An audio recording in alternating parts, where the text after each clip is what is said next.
atau saya bahas sedikit-sedikit nih, apa? Izin Pak lagi di jalan. Oke, Pufi, hati-hati di jalan. Karena tulus. Oke, sembari menunggu waktu berbuka puasa, kita cerita-cerita dulu terkait dengan air bersih. Ah, yang terlambat nanti boleh konfirmasi lah.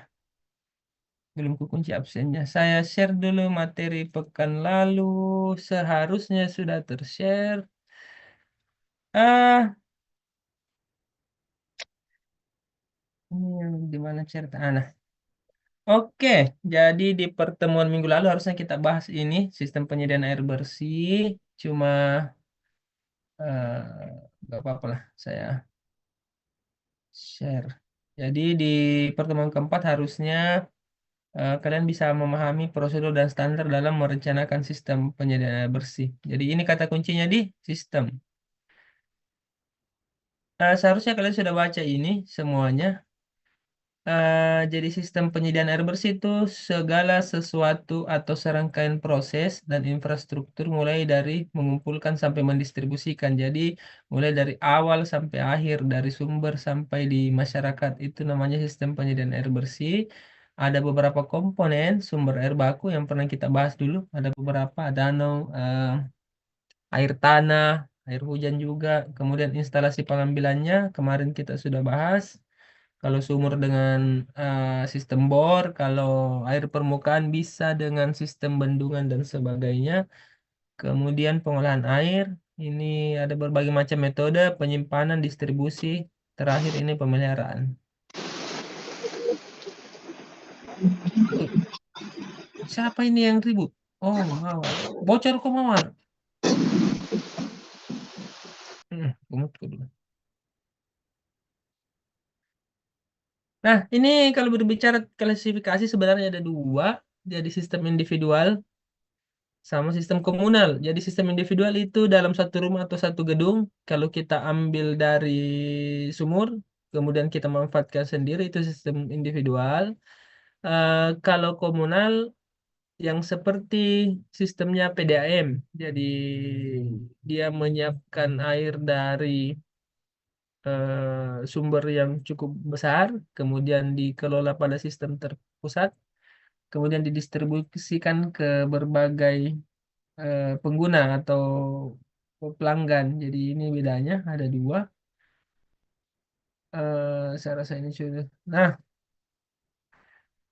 secara komponen kalau kita cerita, jadi dia ada sumber, ada berbagai macam sumur bor, sumur dangkal, penampungan air hujan. Kalau individual, kemudian ada bangunan pengambilannya, pengolahan airnya bahkan kadang tidak diolah. Jadi dari sumur langsung saja digunakan. Jadi kembali ke ciri-ciri awal air bersih selama dia tidak berbau dan tidak berasa, kemudian jernih itu sebenarnya layak untuk konsumsi tanpa perlu kita uji lagi analisis di lab, kecuali dia sudah keruh, berbau, itu yang harus butuh pengolahan air. Tapi umumnya eh, kalau yang di rumah-rumah ini pengolahan airnya biasa dia pakai filter. Jadi kadang ada yang biasa sumurnya agak sedikit keruh, pakai filter untuk memfiltrasi lumpurnya, biasanya seperti itu. Kemudian ini penyimpanan air bagi rumah yang pakai tandon, kadang juga dari sumur langsung ke bak mandi dan sebagainya. Kemudian distribusi airnya dia dengan pipa sederhana saja. Nah, kalau sistem komunal kira-kira gambarannya seperti ini. Ini contoh gambar di sebelah kiri layar laptop atau layar HP-mu ini adalah contoh fasilitas instalasi penyediaan air bersih. Jadi dia cukup kompleks sebenarnya. Jadi ada berbagai macam fasilitas di sini. Eh, ini komponennya ada sumber air baku, ini yang sudah kita jelaskan kemarin. Kemudian sistem pengambilan airnya ada namanya intake. Jadi dia memompa air dari sumber. Jadi cukup eh, bukan pompa kecil yang seperti di rumah, cukup besar biasanya. Kemudian proses pengolahan air. Nah, ini ada berbagai macam proses, ada proses koagulasi, sedimentasi, filtrasi, disinfeksi. Jadi bayangkan saja air yang di Jalan Abdesir itu secoklat-coklatnya itu tetap jernih sampai di rumahmu kalau yang masih pakai PDAM. Karena ada berbagai macam proses yang terjadi di sini. Jadi ada proses koagulasi, sedimentasi dan sebagainya. Yang terakhir ini ada penyimpanan air. Jadi gambarannya kira-kira seperti ini. Ada tangki-tangki air untuk menyimpan air yang akan didistribusikan. Kemudian sistem distribusinya ini jaringan integrasi pipa dari air instalasi pengolahan air menuju ke pemukiman. Nah, ini ada beberapa. Ini kalau paling suka saya membanding-bandingkan. Jadi ada berbagai macam keuntungan dan kerugian sebenarnya. Kalau sistem individual ini dia biasanya lebih murah. Jadi cukup ngebor, pasang air, pasang pompa selesai. Jadi dia tidak tergantung pada sistem. Jadi kalau sistem PDAM macet tidak ada masalah. Yang jadi masalah biasanya adalah keterbatasan kapasitas. Jadi kadang kalau kita butuh untuk beberapa rumah ini tidak bisa digunakan karena kebutuhan airnya terbatas. Karena cukup untuk satu sumur, paling untuk beberapa rumah. Kemudian kualitas airnya tidak bisa kita pertanggungjawabkan karena kadang ada sumur yang berbau besi, kadang ada sumur yang kotor. Ini berbeda lagi dengan sistem komunal. Jadi dia walaupun biaya awalnya tinggi, tapi di sini keuntungannya adalah kebalikan dari kerugiannya individual, kualitasnya terjaga. Jadi sekotor apapun sumber mata airnya, kalau sudah diolah di instalasi pengolahan air, biasanya kualitasnya sudah terjaga. Kan sampai jernih di rumahmu. Kapasitasnya besar, keandalannya juga cukup mumpuni. Nah, ini ada beberapa alternatif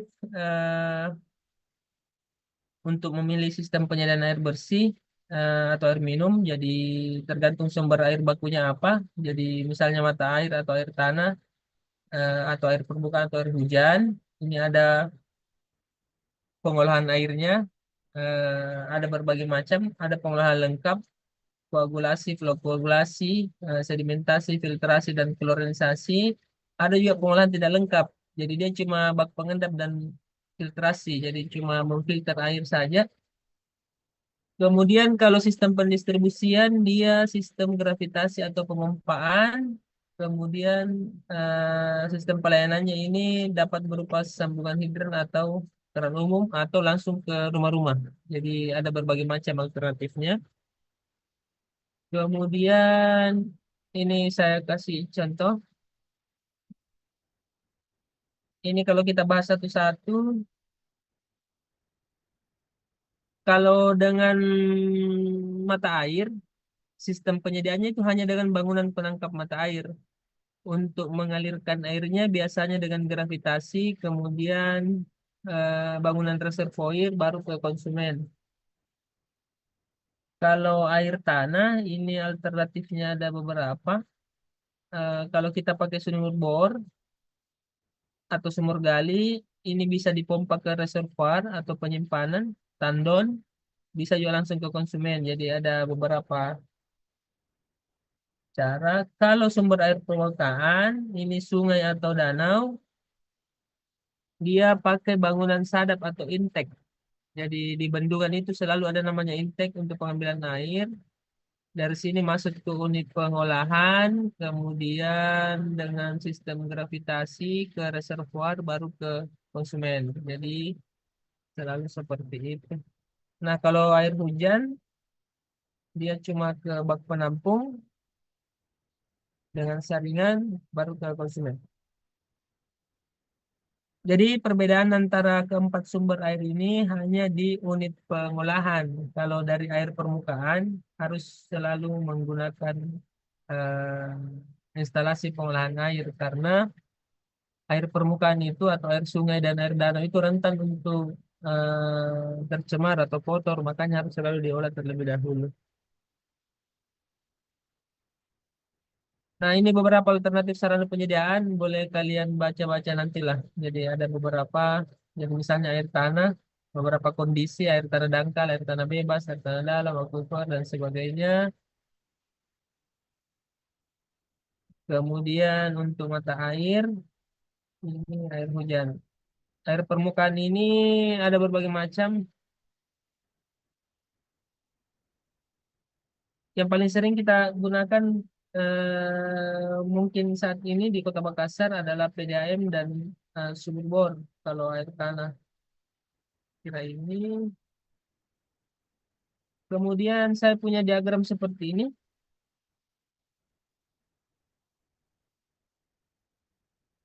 Jadi dari sumber air baku yang warna ungu ini, eh, ups.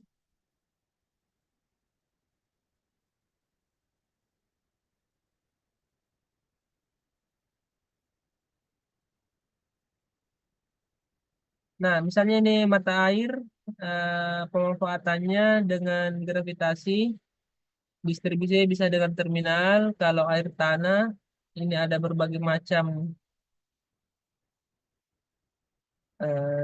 sistem. Jadi sumur gali cincin beton, sumur pompa tangan atau sumur pompa dalam. Kemudian air hujan ini ada eh, bangunan penampungan air hujan.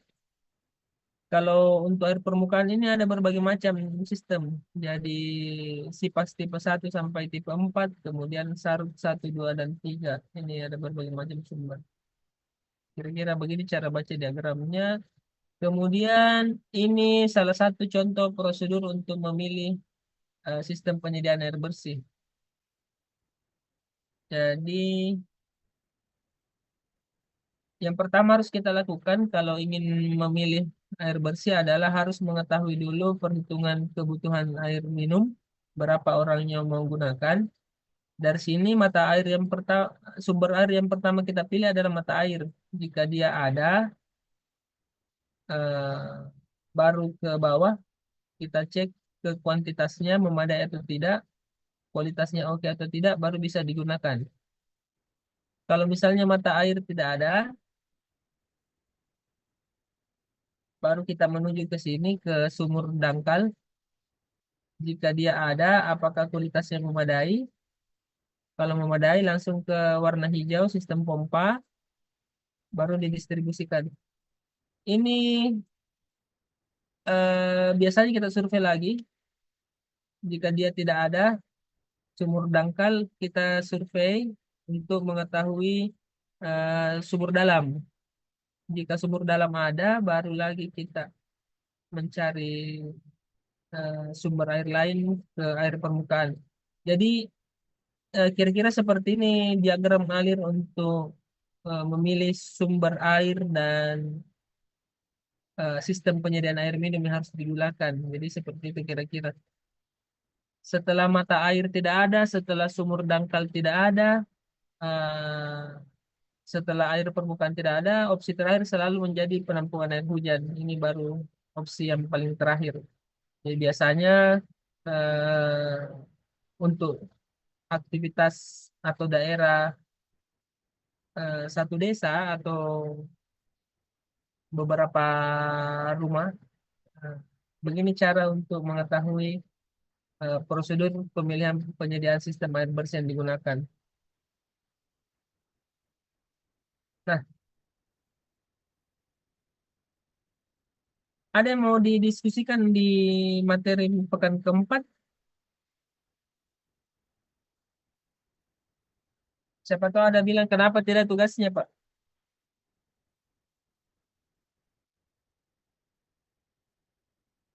Bertambah personilku ini. Siapa yang baru datang? Saya Pak. Oh, Alan. Oke. Muhammad Muas juga, Pak. Oke. Mawar Pak, Hah? Adi Mawar Febrian Yadha. Oke. Itu jadi 19. Gimana semua kok ini? Kenapa ribut sekali?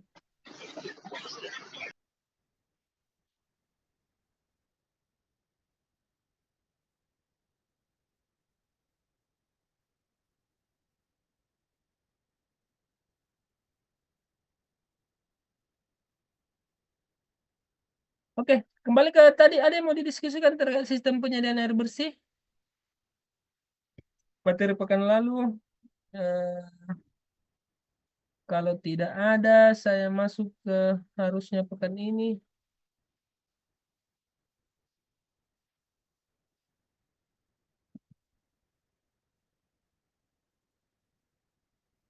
Harusnya sudah tershare di siapa ini? Cindy Puspita. Kenapa ya Cindy? Oh.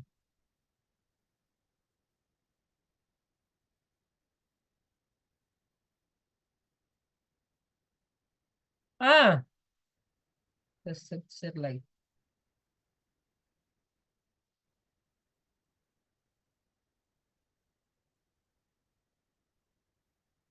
Ini saya share ulang. Oke. Tershare Mika? Oh, belum PD.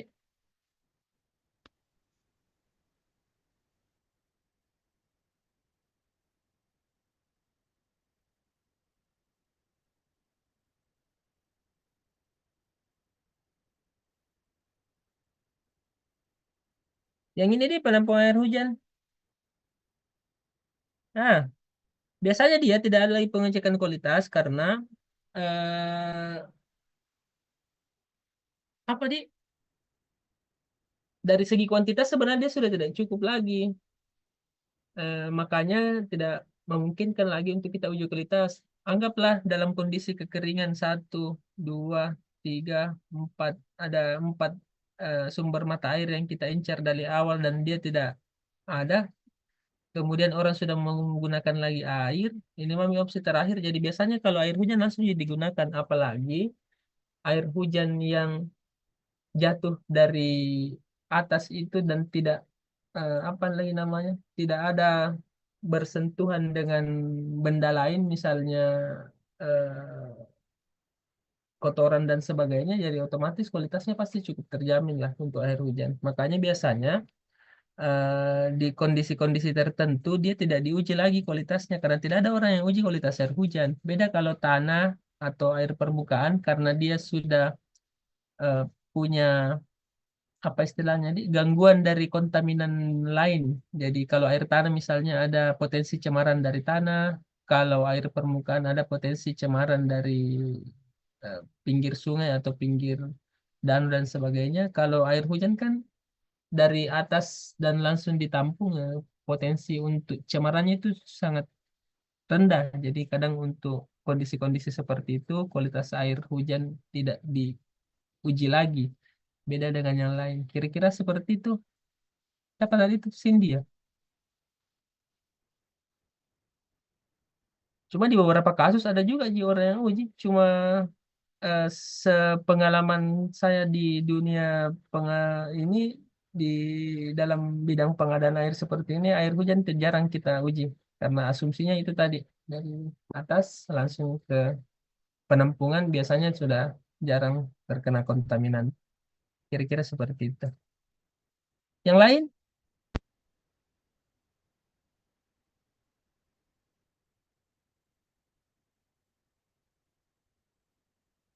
bertambah lagi pesertaku. Siapa lagi baru masuk? Maaf, Pak Hanaya. Saya, Pak. Oh, oke. Saya siapa? Nurul Amelia Putri, Pak. Oke. Hanaya juga, Pak, baru masuk. Oke. Hmm. Ah, kita masuk ke sini deh. Sekiranya tidak ada lagi yang mau didiskusikan.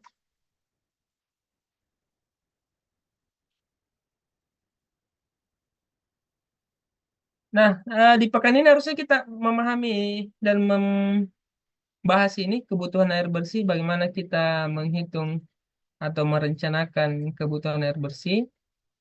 eh ini CPM pembelajaran. Setelah CPM K5 selesai Zoom ini harusnya kalian bisa tahu bagaimana cara prosedur dan standar dalam menentukan kebutuhan air bersih. Nah, jadi kebutuhan air bersih adalah banyaknya air yang dibutuhkan untuk memenuhi kebutuhan hari-hari. Jadi ya standar lah. Sesederhana itu artinya dari kebutuhan air.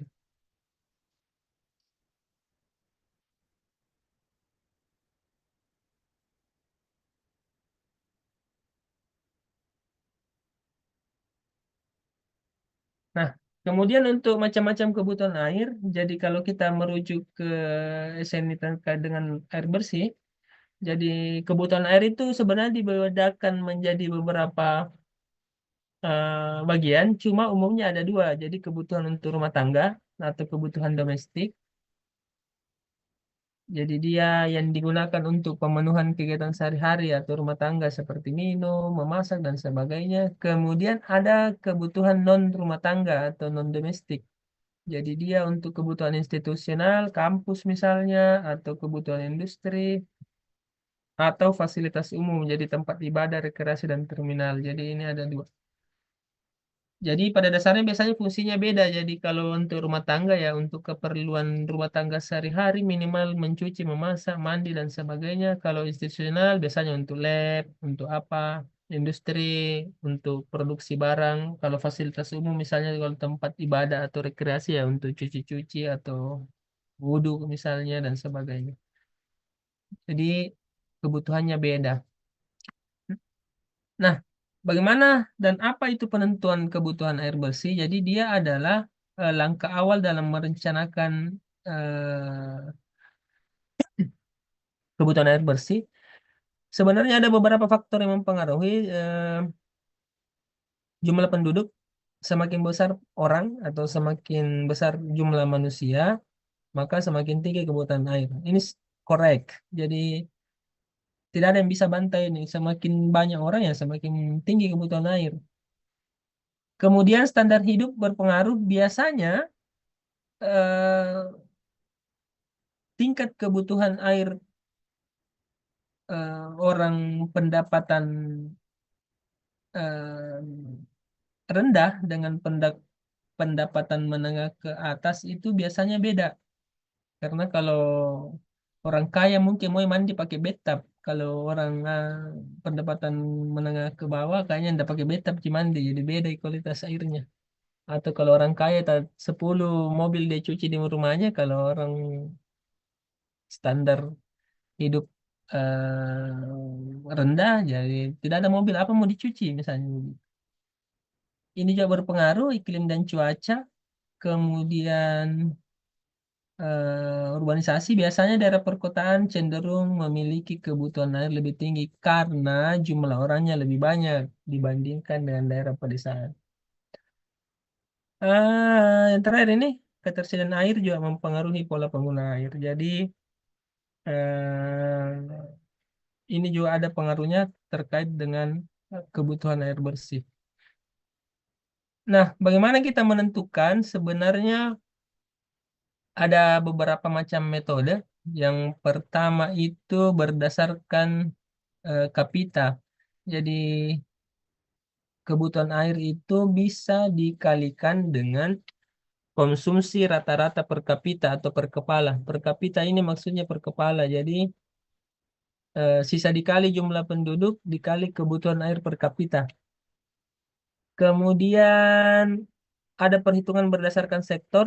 Jadi kita bagi-bagi dulu kebutuhan airnya berdasarkan penggunaannya, misalnya sektor domestik atau rumah tangga, kemudian industri komersial atau publik untuk non rumah tangga. Kemudian kita estimasi kebutuhannya berdasarkan sektor secara spesifik. Nah, dari dua perhitungan ini yang berpengaruh sebenarnya adalah bagaimana kita memproyeksi pertumbuhan penduduk. Jadi kita harus tahu beberapa tahun ke depan. Jadi kita menghitung sekarang misalnya untuk 30 tahun ke depan berapa penggunaan air di Kota Makassar itu bisa kita lakukan dengan cara memproyeksi pertumbuhan penduduk. Cara yang terakhir, eh, yang ini studi kasus. Jadi sisa kita bandingkan, misalnya ada rencana pembangunan gedung hotel 200 kamar di Peterani, sisa kita bandingkan jenis hotel yang sama dengan jumlah kamar yang sama, oh penggunaan airnya 400 meter kubik per hari. Jadi kalau hotel baru yang mau saya buat ini pasti mirip-mirip penggunaan airnya. Ini namanya studi kasus dan survei. Jadi bisa ada kondisi-kondisi seperti ini. Apalagi kalau hotelnya mirip-mirip, misalnya kalau di Makassar ada Amaris ada 3 biji, ada Amaris Hertas nih, Amaris Petara nih, ada Amaris apa gitu. Pasti mereka tidak gunakan lagi perhitungan yang 1, 2, 3 ini karena mereka sudah punya studi kasus dari hotel-hotel sebelumnya. Jadi bisa digunakan seperti itu. Nah, kita kasih contoh satu bagaimana kita menghitung penggunaan air berdasarkan kebutuhan per kapita. Jadi kebutuhan air per kapita ini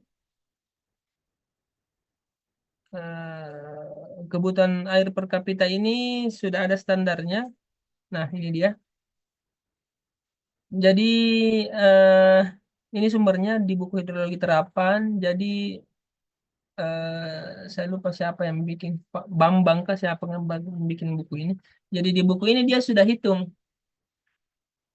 sudah melakukan penelitian untuk kota dengan jumlah penduduk lebih dari 1 juta jiwa, penggunaan air rata-rata per kepala per hari itu sebesar 150 liter per orang per hari. Itu untuk domestik.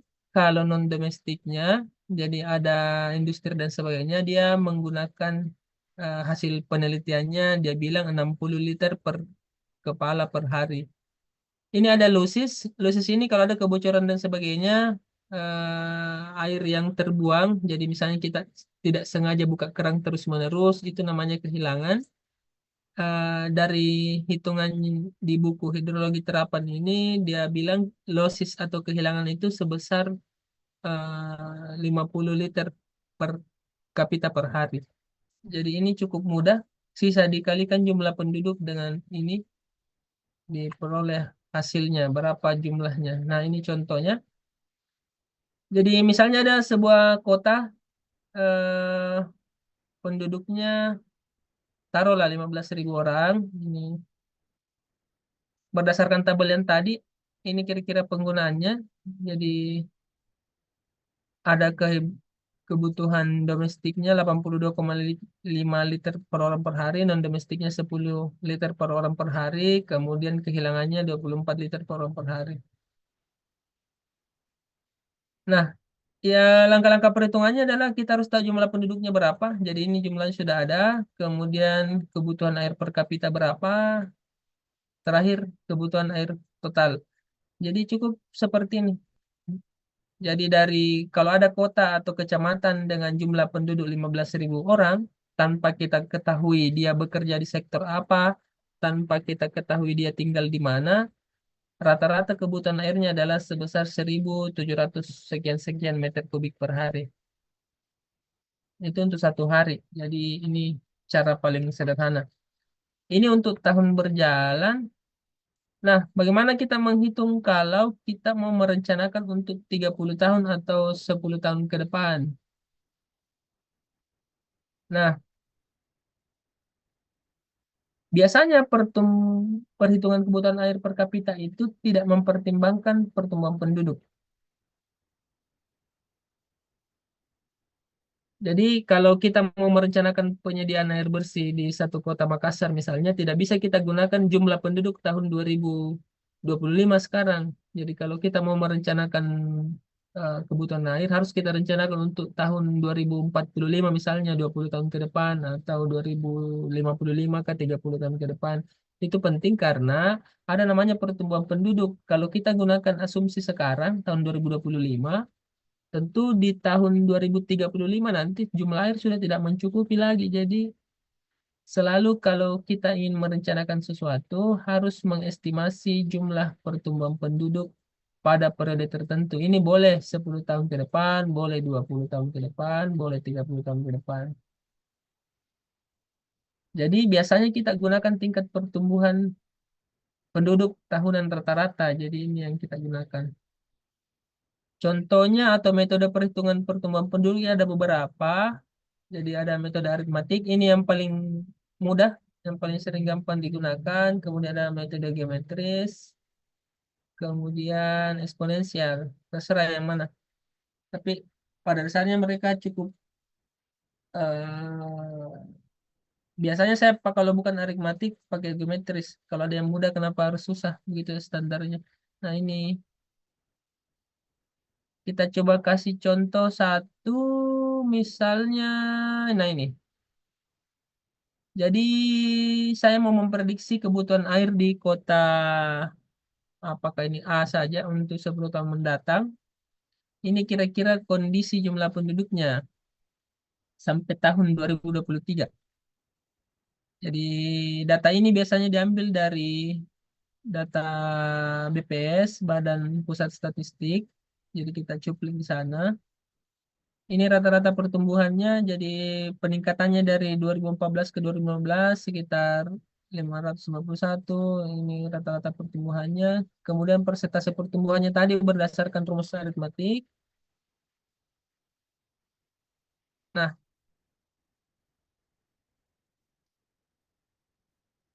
jadi yang pertama kita harus mengetahui berapa sih rata-rata persentase pertumbuhannya ini, kemudian memproyeksi pertumbuhan penduduk ke depan, terakhir ditentukan jumlah penduduk untuk 10 tahun ke depan. Ini kira-kira hasil perhitungannya seperti ini. Nah,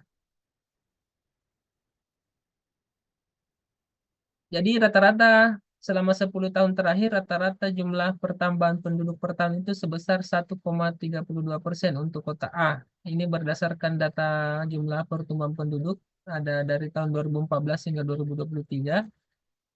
Kemudian berdasarkan metode geometris, kalau kita mau menghitung untuk tahun 2033, 10 tahun ke depan, ini contoh perhitungannya jadi P0 atau standarnya di tahun 2023, kita jadikan acuan, kemudian dikali 1 tambah R pangkat N. Jadi kira-kira begini hasilnya.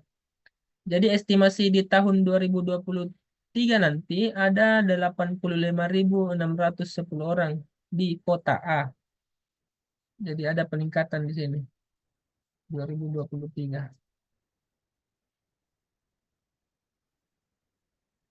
Nah, data atau angka inilah yang 85.000 sekian orang ini yang kita gunakan dalam perhitungan kebutuhan air per kapitanya, bukan angka tahun 2023. Jadi ini sama dengan cara yang tadi dari hasil proyeksi penduduk tahun 2023. Ini kita sudah bisa tahu bahwa kebutuhan air di kota A nanti di tahun 2023 adalah sebesar 13.000 sekian meter kubik per hari. Nah, kalau kita sudah tahu jumlah kebutuhan atau proyeksi seperti ini, kita sudah bisa merencanakan di mana dan berapa meter kubik air yang akan kita ambil. Kira-kira seperti itu. Nah, sebelum saya pindah ke perhitungan berdasarkan sektor, ada yang mau ditanyakan tadi? Saya rasa ini cukup mudah karena hanya dengan memprediksi jumlah pertumbuhan penduduk dikali dengan tahun sekarang menjadi proyeksi tahun 10-20 tahun yang akan datang, kita sudah bisa tahu berapa sebenarnya kebutuhan air yang akan digunakan. Jadi sudah ada apa istilahnya, jadi antisipasi yang harus dilakukan untuk mengatasi kekurangan air jika mungkin terjadi nanti di tahun 2033 misalnya. Nah, itu tadi berdasarkan kapita. Kalau berdasarkan sektor ini lebih mudah lagi. Oh, sedikit lebih kompleks daripada sistem per kapita. Ini karena kita sudah menghitung berdasarkan sektornya, sektoralnya, misalnya sekolah, rumah sakit, puskesmas, peribadatan dan sebagainya. Ini sudah ada perhitungan berapa tingkat pemakaian airnya per hari. Jadi ada SKKS ini air bersih tahun 2018. Jadi misalnya di sini untuk rumah sakit itu 200 liter per hari untuk satu orang pasien, atau sekolah misalnya 10 liter per hari per mahasiswa atau siswa. Jadi sudah ada hitungan seperti ininya. Cara menghitung kebutuhannya ya sisa dikali jumlah penduduk dikali kebutuhan air per sektor. Jadi misalnya ada hotel, ini jumlahnya 100 sampai 150 meter kubik per unit per hari. Jadi kalau hotel atau losmen itu rata-rata sekitar ini. Ini ada tabel lagi hasil punyanya PU, jadi mirip dengan tabel yang tadi, cuma ini tingkat pemakaiannya airnya berbeda. Jadi ini berdasarkan penghuni-penghuni, tempat tidur dan sebagainya. Ini sudah ada. Nah, bagaimana cara kita hitung di sini? Misalnya saya kasih contoh lagi. Nah, misalnya seperti ini. Jadi yang tadi ada jumlah penduduk sekian, jumlah air domestik sekian, kemudian air industri sekian, air publik sekian. Jadi ini sudah ada kondisinya.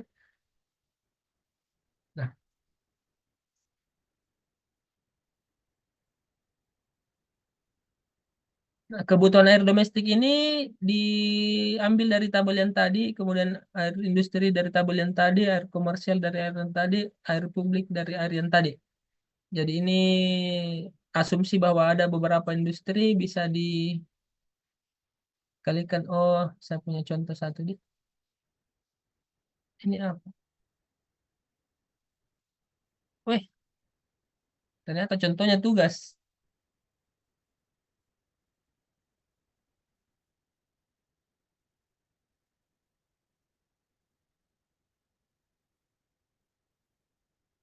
Apa yang tershare di kalian? Masih Excel kah? Oh, oh iya. Tertutup. Nah,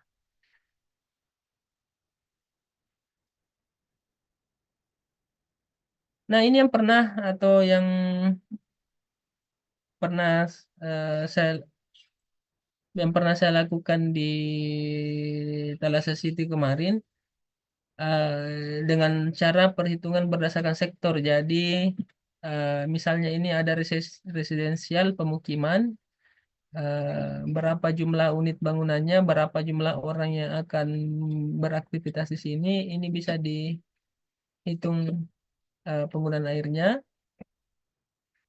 Kemudian komersial ini ada beberapa berdasarkan luas bangunan.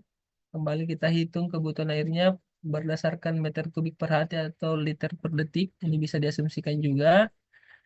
Nah, dari sini muncul kebutuhan air berapa, rencana bangunan penyediaan air berapa yang harus disiapkan. Jadi ini untuk tahun 2030. Jadi selalu seperti ini kira-kira. Jadi waktu di Thalassa City kemarin saya dan tim itu pakainya sistem sektoral karena dari 700 hektar kawasan di Thalassa City itu sudah jelas peruntukannya. Jadi sudah ada berapa rumah, ada berapa hotel, ada berapa mall.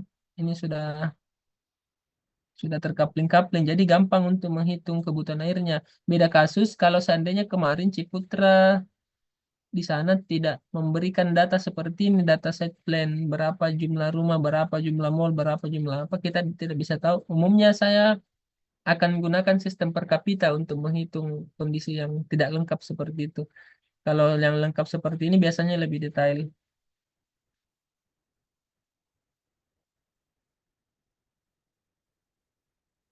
Nah, cuma untuk standar penentuan berapa, nah ini kira-kira kemarin. Nah,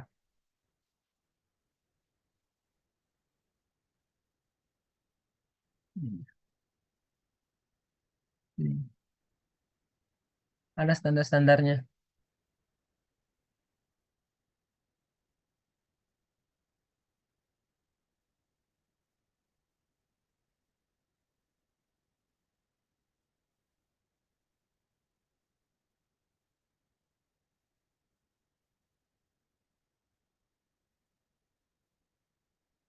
Ada yang mau ditanyakan terkait dengan kebutuhan air?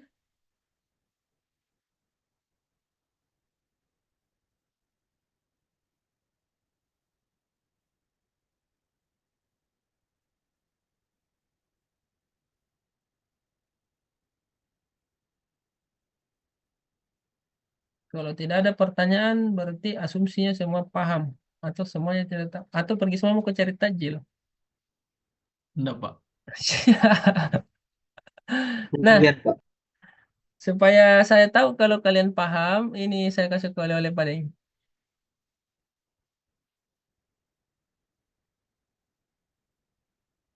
Nah, kalian kan pasti asalnya dari beda-beda, ada dari Wajo, ada dari mana kemarin itu, ada dari Mamuju. Nah, coba proyeksi kebutuhan air bersih untuk 20 tahun mendatang pada kecamatan asalmu masing-masing. Jadi kalau orang Wajo ya, kalau kau orang Gilireng di Kecamatan Gilireng, kalau yang tinggal di Makassar, Kecamatan Tamalan Rea, ya hitung di sini di Tamalan Rea.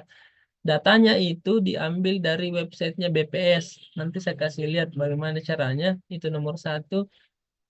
Kemudian yang nomor dua ini cukup mudah.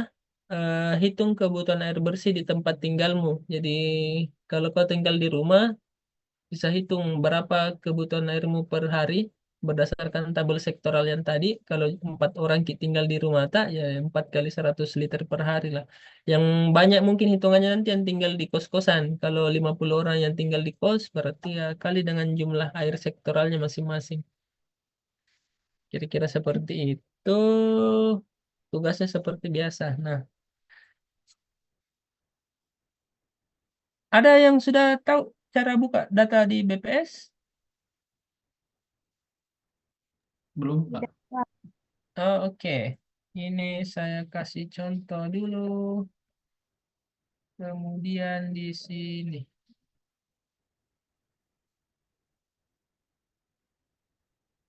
Mana Google ku.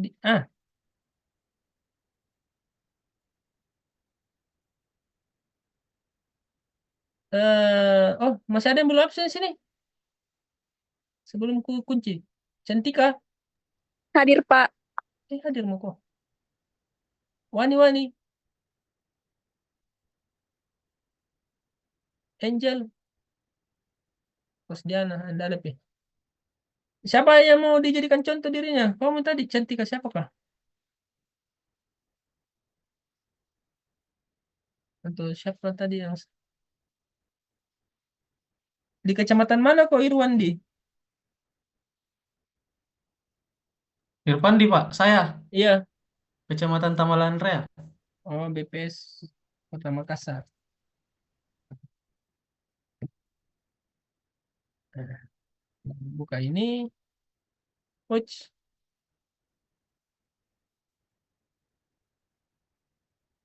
Nah, cari saya di sini di publikasi nih. Jadi di publikasi. Nah, cari di sini Kota Makassar dalam angka boleh atau langsung ke Tamalendrea. Ini ku carikan kedua Tamalendrea.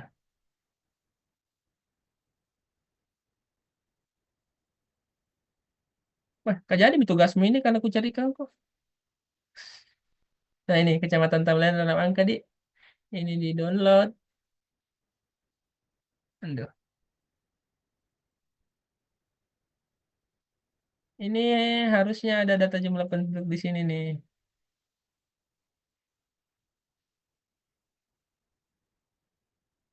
Nih, jumlah penduduk halaman 19. Ini bagus juga supaya kau tahu berapa orang di kecamatanmu.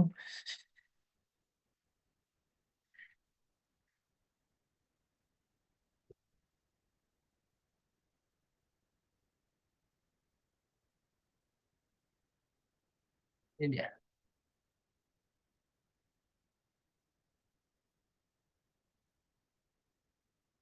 Ini tuh data jumlah penduduknya ada itu. Jumlah penduduk menurut desa kelurahan ya. Tambah-tambah mau ke ini. Nih, ini dia.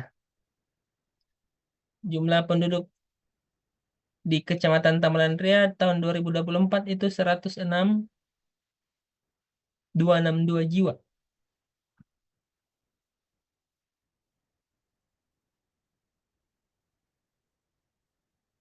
Nah, itu data tahun 2024. Nanti cari lagi di BPS data tahun 2023. Baru bikinnya dalam bentuk tabel. Ini kan bisa dipilih tahunnya nih. Jadi proyeksinya bisa pakai rata-rata pertumbuhan tahunan, bisa pakai 5 tahun terakhir kah 10 tahun terakhir, terserah. Kalau kuat kau mendownload download terus mi per tahun misalnya begitu. Nah ini misalnya 2023 muncul lagi.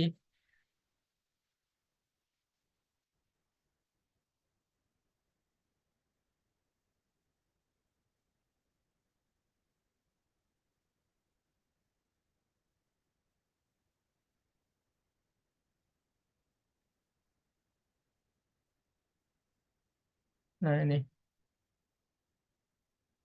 unduh lagi. Amam itu. Jadi setiap kabupaten itu punya website BPS sendiri, sisa dicari di Google, BPS kabupaten apa atau kota apa, nanti dia muncul sendiri datanya. Ini sekalian kalau kau belajar mencari data di BPS untuk penelitianmu lah, tidak perlu ke kantor-kantor. Sebab itu ada penelitianmu yang berhubungan dengan data-data pemerintahan, sebenarnya di BPS ada semua. Nah ini dia. Ini toh, nih. Ini jumlah penduduknya 2023 104. Ada peningkatan 2000 orang nih 106. Toh, Irfandi. Ya, Pak. Nah, dari situ tadi harusnya sudah jelas nih karena ada contoh di itu di slide PPT, nanti ku share lah contoh perhitungannya. Kira-kira ada pertanyaan yang sulit, kayaknya hanya mencari data BPS-nya, Ji. Sisanya mudah. Tinggal masuk di Excel, selesai bareng. Di? Insya Allah, Pak. Uh, ada pertanyaan karena kayaknya mau cari tajil saya.